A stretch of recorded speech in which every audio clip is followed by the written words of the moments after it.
Practice test number 3. This one is graphing rational expressions. So I need to factor the numerator and the denominator. So the top, I'm going to pull out 2x, and I get x squared plus 3x minus 10. And then bottom, I'm going to get x plus 3 and x minus 2.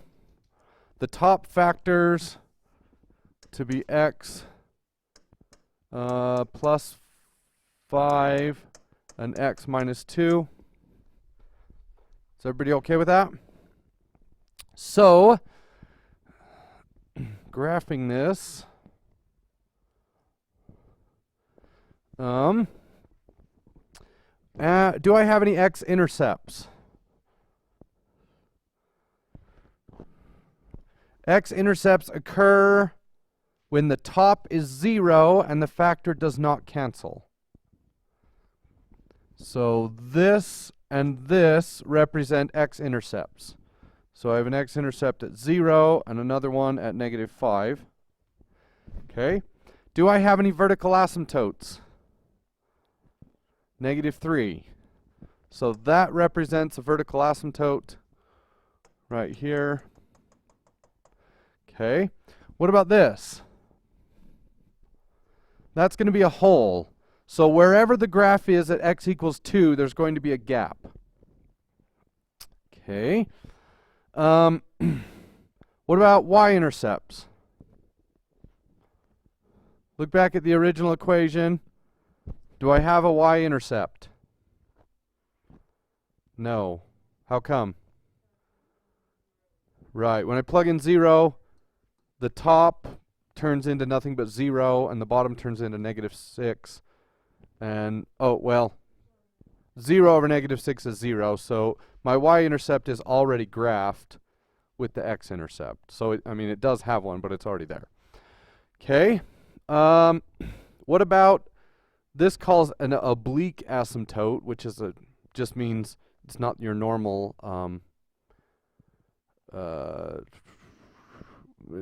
it's not a horizontal asymptote. So how do I find the slant asymptote? Well, how do I know it has a slant? First off, the top is bigger than the bottom, right? X to the third on top, x squared on bottom. So I need to do synthetic long division. And again, I don't have to do all of it. I just need to do the first little bit. 2x to the third, pull out an x squared, and I get 2x. 2x times x is 2x squared. So this box and this box need to add up to be 6. So I need a 4x squared, and when I pull out an x squared, I get plus 4, and the rest of that doesn't matter. The rest of it is going to create a remainder or not, and that remainder is not part of the slant asymptote, so 2x plus 4 is the slant. So I can graph that. So here's 4 down 2 over 1. So that is going to be my slant asymptote. Okay. Now, how do we graph this? That's a good question. So draw a vertical line whenever the graph has a vertical. Graph the slanted line. Plot a point wherever the graph crosses the fx axis. All right, here we go. Let's try it. So we need a point at 5 and a point at 0. We need a vertical line at -3.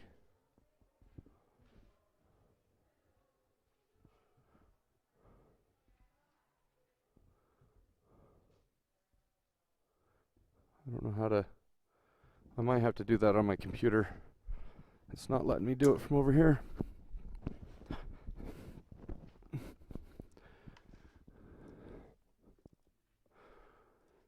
Okay. Line. Oh, sorry.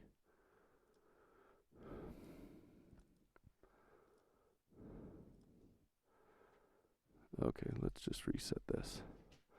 All right, -5 and 0. We have a vertical line at -3. And we have a slanted line, what was it, 4 with a slope of 2. All right, let's see. Hey! All right, that wasn't as bad as I thought. Okay, same basic idea here.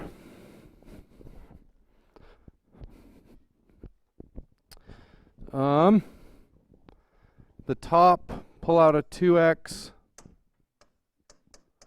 and I get x squared plus x minus 2, and the bottom is x squared minus 4. So that will be 2x, x plus 2, x minus 1, and then x plus 2, and x minus 2. Okay.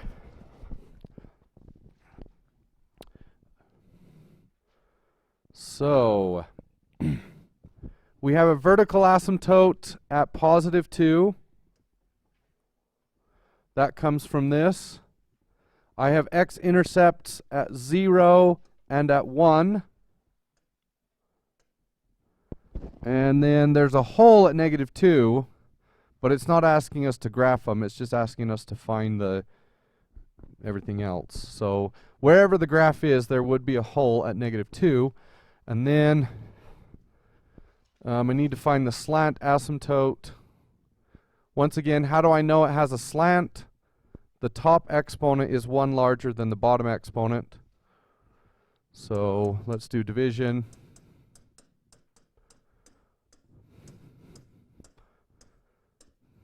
So pull out an x squared. I get 2x. This is 0x. This one and this one need to add to be 2. So 2x to the second. So 2x plus 2. So on our graph, we would just graph a line that goes through here and here. And then we have that vertical line. So what does this graph look like? I don't know.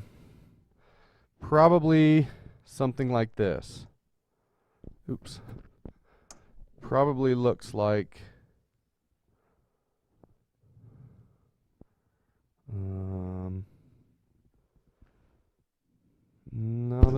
like this. Yeah, probably looks like that.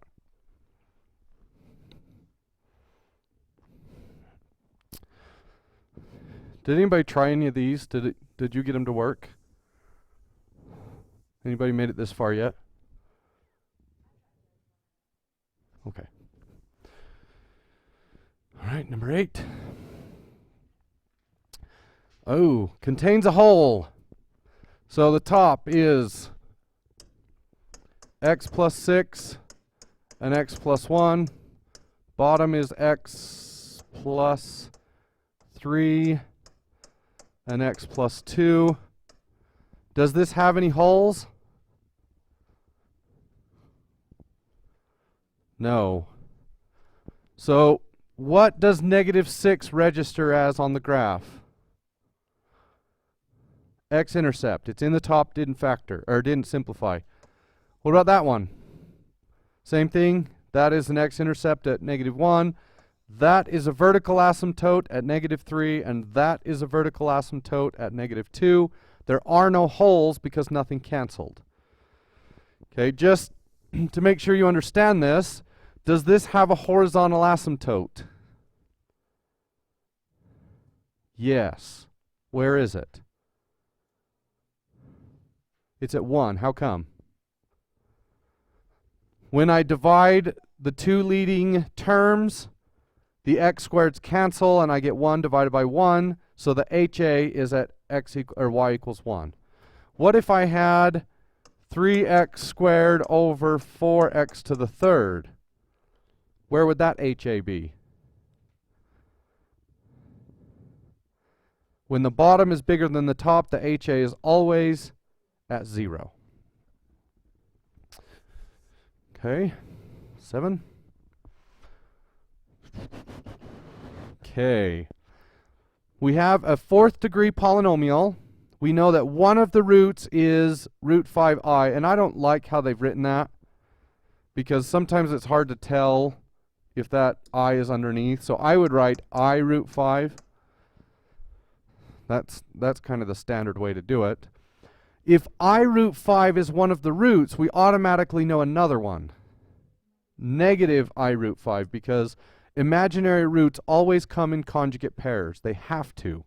If they don't, then the coefficients of your polynomial would not be real. So, if those are roots, what are the factors? X minus I root 5 and x plus I root 5. And we need to multiply those together, but we learned something about them. Do you remember when we multiplied these, what did we find out? All of the i's are going to cancel. So we can skip them. Every one we can skip except the I times I. That's the one we have to hang on to. So, do I need that multiplication? Yes, x squared. Do I need this one? No, because that is its exact opposite and it will turn into 0. So I skip both of those. Do I need this one? Yes. What is negative I root 5 times positive I root 5? Negative I squared times 5. I times I is I squared, and root 5 times root 5 is just 5. So this turns into x squared. What is I squared? Negative 1. So that becomes x squared plus 5. Okay, why did I do that? Right. I now know this polynomial is made up of two imaginary roots, and those roots are represented by this equation. So now I can use division to pull those roots out of the equation, and then whatever's left I can factor it or use the quadratic formula to find the remaining two roots. So, can I use synthetic division? Can you do synthetic division with an x squared? No, you got to do it the long way.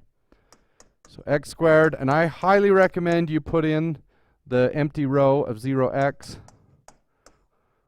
And I don't know how many columns this is going to have. Bring down the x to the fourth, pull out an x squared, and I get this. Okay. Now, this box and this box need to add to be negative 6. So negative 6x to the third, pull out an x squared, and then 0x squared, and negative 30x, add a column. This box, and this box need to add to be 2. I have 5, I want 2. Subtract 3x squared. Pull out an x squared, and I get negative 3. Negative 3 times 5, or sorry, it's 0. And then negative 15. Now, this box, and this box, and this box need to add to be negative 30. Already does. This box and this box need to add to be negative 15. So my remainder is 0. Why is that a good thing? It means I did it right. I know that this should have a remainder of 0 because I'm using two of the roots that do work. So if you're doing this type of problem and you get a remainder that's not 0, it means you messed up somewhere or they lied to you. One of the two. Okay, now what? I factor this, which sadly does not factor. There are no factors of 3 that add to be negative 6, so we have to use the quadratic formula, or you could complete the square. So 6 plus or minus the square root of 36 plus 12. over 2. 36 and 12 is 48. So 6 plus or minus the square root of 48 over 2. Does 48 have any perfect squares inside it?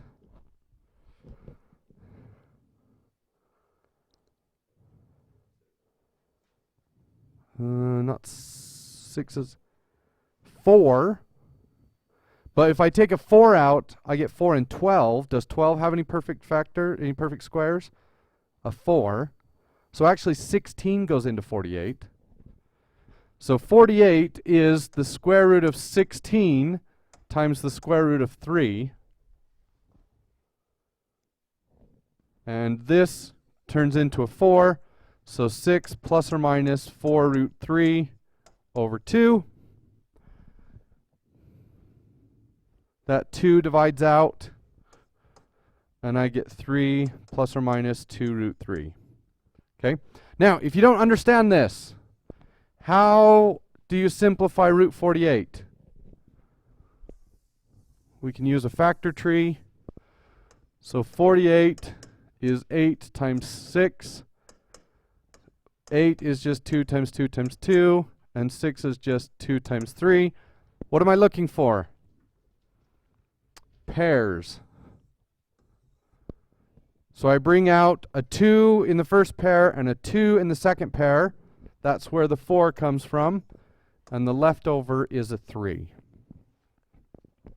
So my roots are I root 5, negative I root 5, 3 plus the square root of 2, 3 plus 2 root 3,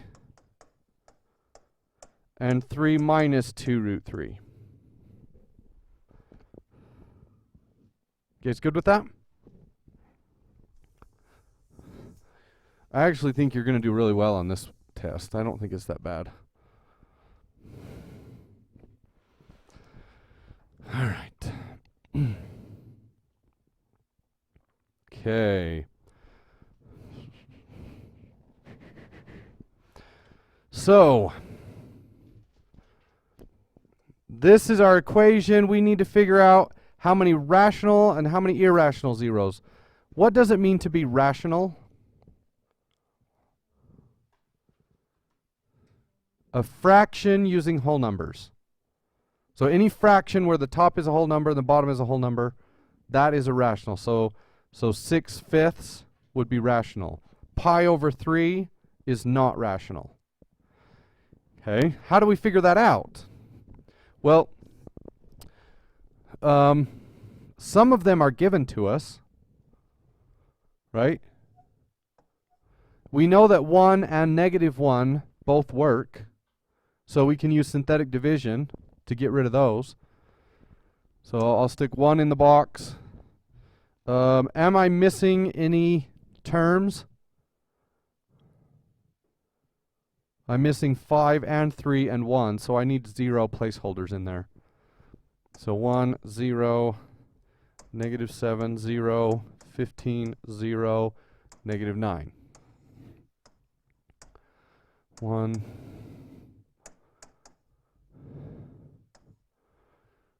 Oh, no, that's not right.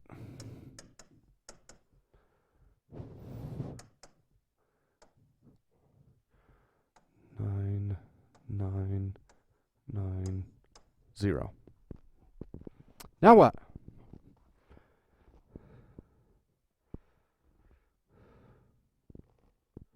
What should I do now? Same thing using negative 1. Okay.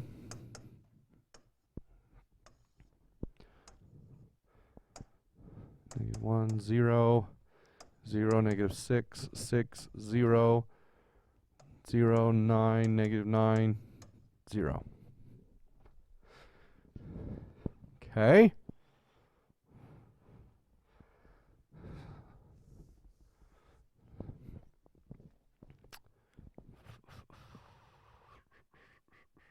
Now what?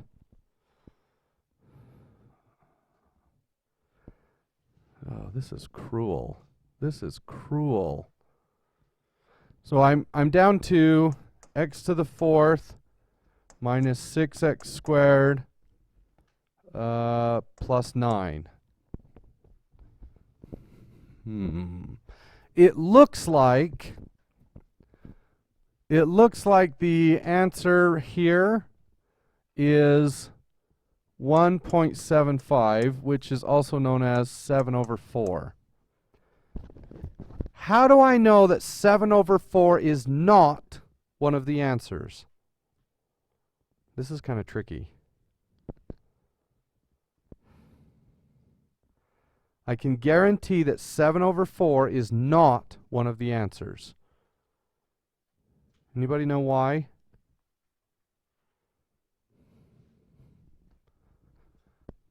It's because of this number right here. Right. If there is no number there, if it's a 1, then there is no way to get a rational answer. Does everybody understand that?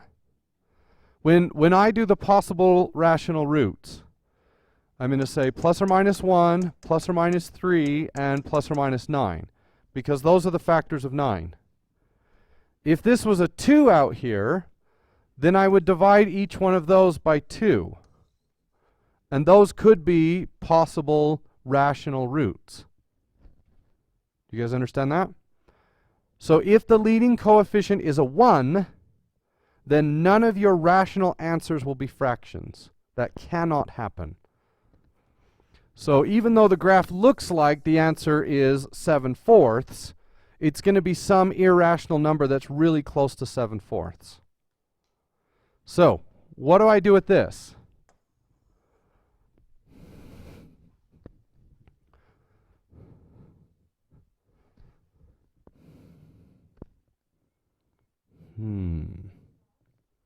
We could. Let's treat it like a quadratic. Let's pretend it was a quadratic. So let's pretend this is a 2 and this is a 1. Does that factor?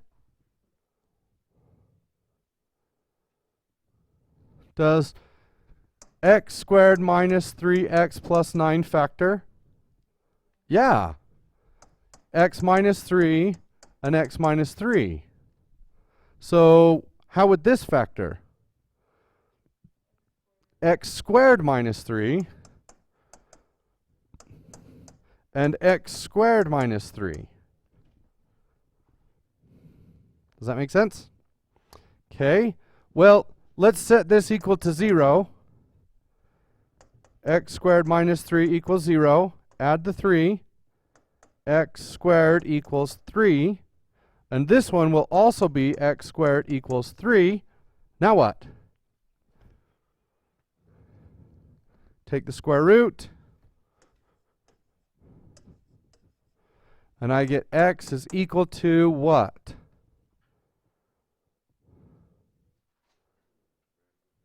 Close. No i's because it's not negative.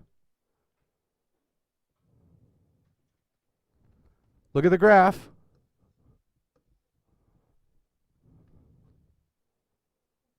Plus or minus root 3. So this one gives me plus or minus root 3. And this one also gives me plus or minus root 3, which makes sense because my roots are negative root 3, negative root 3, negative 1, 1, root 3, and root 3. Okay, so even though it appears that those are rational answers, they're not. In fact, if we plug that in, if I type in the square root of 3, it's really close to 1.75. You can't tell on the graph that that's not the case. So the question says, how many rational zeros are there? How many of these are fractions? 2. Okay. How many irrational zeros? 4. And how many imaginary zeros? will be none. Now, you might be able to figure that out without going all the way to the end. Okay? You could look at the graph and we found out, yes, that works. And we found out that, yes, that works. And we ended up with x to the fourth minus 6x plus 9, 6x squared. And we look at the graph, and I see those are not whole numbers, but I also know they cannot be rational because there's no leading coefficient. So at that point, you might have been able to say, hey, wait a minute, we have to have 4 irrational roots because there's no way for a fraction to happen if there's no leading coefficient in the equation. Okay? So you might have been able to go halfway through that system and realized, wait a minute, these other 4 roots must be irrational. Okay. Yes?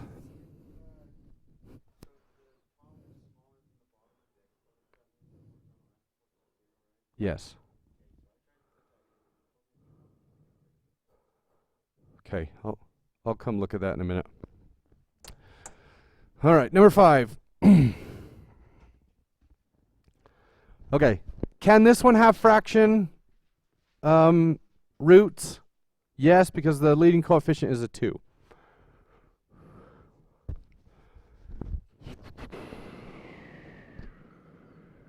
All right, so basically it just says find the roots. So any root that is not rational, just put NA. So let's try 1. Does 1 work? No. How do I know 1 does not work? Add up the coefficients. Do I get 0? No. What about negative 1? So negative 1, you just flip the sign on every other one, is 2 minus 7 plus 8 minus 3 equal to 0. Yes. So negative 1 is one of the roots. Let's figure out what happens when we pull that out.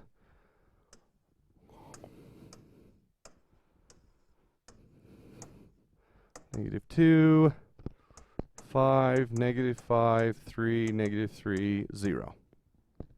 Okay. So now 2x squared plus 5x plus 3. How do I factor that? Stick it in the box. So I build a box. 2x squared plus 3. Multiply those together. 6x squared. Are there factors of 6 that add to be 5? Is it 6 and 1 or is it 2 and 3? It's got to be 2 and 3. Can't be 6 and 1 because I need to get a positive 6. So 2x and 3x, pull out a 2, x, and I get x plus 1, and then plus 3.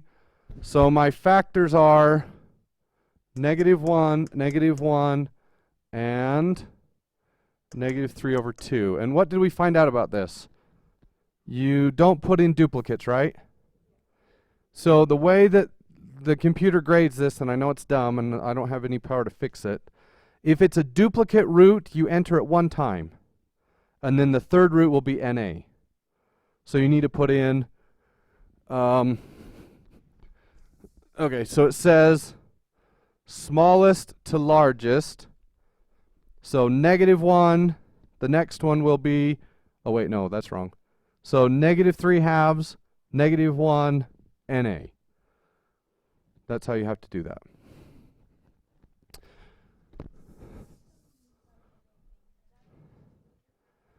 Right, so let's say my answers were 1, 3, and 5. That's how I'd put them in. But if the answers are 1, 1, and 5, then it wants you to do 1, 5, and NA. Yes. Yeah. Is it stupid? Yes, it's stupid, but I can't fix it. Okay, number 4. So, This is an odd degree polynomial. Is it a positive polynomial or a negative polynomial? So this is positive. The opposite would be negative. So the polynomial would be positive a times, that's a single root, x plus b. That is a double root, so x minus c squared. And this is a double root, x minus d squared. Now, it might be in a different order, but that's basically what the polynomial is going to look like. We have a single negative root, and we have two duplicate positive roots.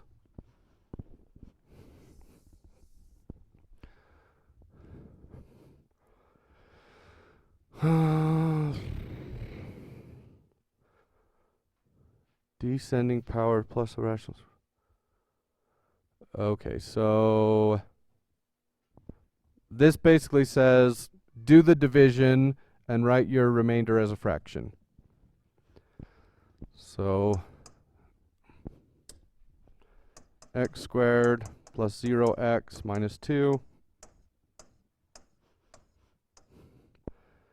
3x to the fourth, pull out an x squared, 3x squared, 0x to the third, negative 6x squared. This one and this one need to add to be 0.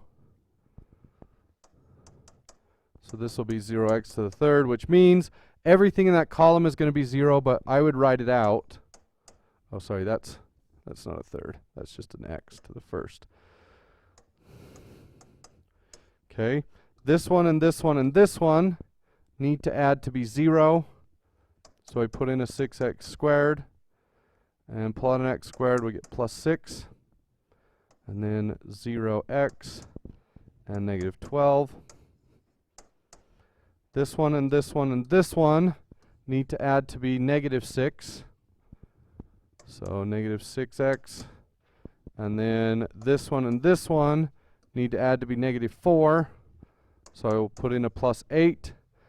These are my remainder. So the answer is 3x squared plus 6 plus, and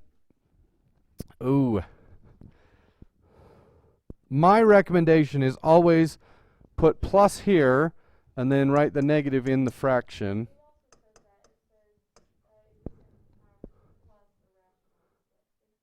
Okay, yeah, good. Thank you. That says put plus and then leave the signs in your remainders. I mean, there's another way to do it, but it's more confusing, so we don't mess with that. X squared minus 2, like that. So, what is the difference graphically between this and that? And the answer is nothing unless there's a hole. If there's a hole, that hole gets plugged in the division. It's kind of like saying the original problem is the improper fraction, and the answer to this division is the mixed number. So it's like saying if I have 5 halves, that's equivalent to 2 1/2, or 2 plus 1/2. This is that, and this is that, and this belongs to that. So all we're doing is taking an improper fraction that's made up of polynomials and dividing it and ending up with a mixed number. But there is a difference, because if inside here there's a hole, then that hole gets plugged when you do the division, and you don't really know, right? This contains 2 roots. And I got a remainder, which means one of the 2 roots at least didn't factor out. But there's no way to know if they both didn't factor out unless you look a little deeper. So graphically, these look exactly the same, but if there was a hole, then the new version will not contain the hole.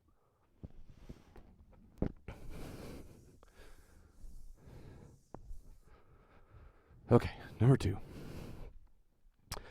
All right, a parabola in vertex form is y equals a times x minus h squared plus k. This is h, this is k, this is x, and this is y. So my equation will be y equals something times x minus 3 squared minus 3. I just need to figure out what the leading coefficient is. And to do that, I plug in x and y. So 5 equals a times 2 minus 3 squared minus 3. Simplify, solve for a. That gives me negative 1 squared is 1. So 5 equals a minus 3. So we add the 3 over, we get a equals 8. That is the equation of the parabola. So those are easy. Last one.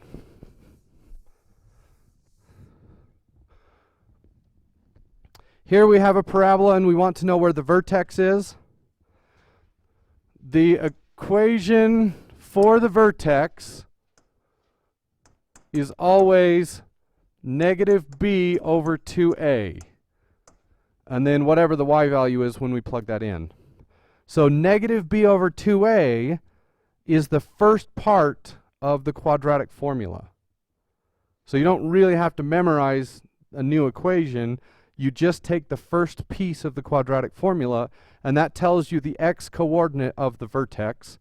So in this case, that would be negative 5 over 6 divided by 2 times negative 1/12. So on bottom, that's negative 1/6. So to divide two fractions, we invert and multiply. So 6 over negative 1, the 6's cancel, and I get negative 5. So that is the x coordinate of the vertex. And then I plug in negative 5 to find the y coordinate. I'm gonna use a calculator. I know they won't let you, but I'm gonna cheat. Times 5 squared plus 5/6 times 5 plus 1/3, and I get 29/12. Is there more to this? Oh, and then the x-intercepts. How do we find the x-intercepts of this? I would get rid of the fractions and the negative in front, so I would multiply by negative 12. Is that going to change the picture of the graph? Yes. It's going to make it upside down from wherever it started with, and it's going to be 12 times taller than it used to be. But the x-intercepts will remain unchanged. So the original graph is going to look something like this. And that makes it hard to factor. So I multiply it by negative, which flips it upside down, and I multiply it by 12. So now the graph is much taller than it used to be, but the roots remain unchanged, and that's all I'm trying to solve for it at the moment. So that gives me x squared plus, minus 10x plus 4 minus 4. That is not going to factor. So 10 plus or minus the square root of 100 plus 8 over 2. So that's 10 plus or minus the square root of 108. Does 108 have any perfect squares? 4 goes into it. So 108 divided by 4 is 27, which means 9 also works. So we get 10 plus or minus 108 divided by 6 is, wait a minute, divided by 36. So 6 root 3 over 2. So 108 is 36 times 3, which is where I get 6 root 3. If you do it the other way, 108 is made up of 2 times 2 times 3 times 3 times 3. I pull out a 2 and I pull out a 3 and I have a 3 left over. Okay, that turns into 5 plus or minus 3 root 3. And then I think you have to put them in order. So you do 5 minus 3 root 3 and then 5 plus 3 root 3. Okay, do you guys feel better about this one than the other two? I think this one will be a little bit easier for you. Oh, did I not do that? Okay, so number 2. Oh yeah, the y-intercept. So we ended up with 8 times x minus 3 squared minus 3. How will we figure out the y coordinate? Plug in 0 for x. So we're going to stick a 0 right there. So that's 8 times negative 3 squared minus 3. So that's 8 times 9 minus 3. What is that? 72 minus 3 is 69. Thank you. Okay. So you have today and probably next time to go over this. Do you think that'll be enough? If not, you might want to work at home. Okay. Get to work.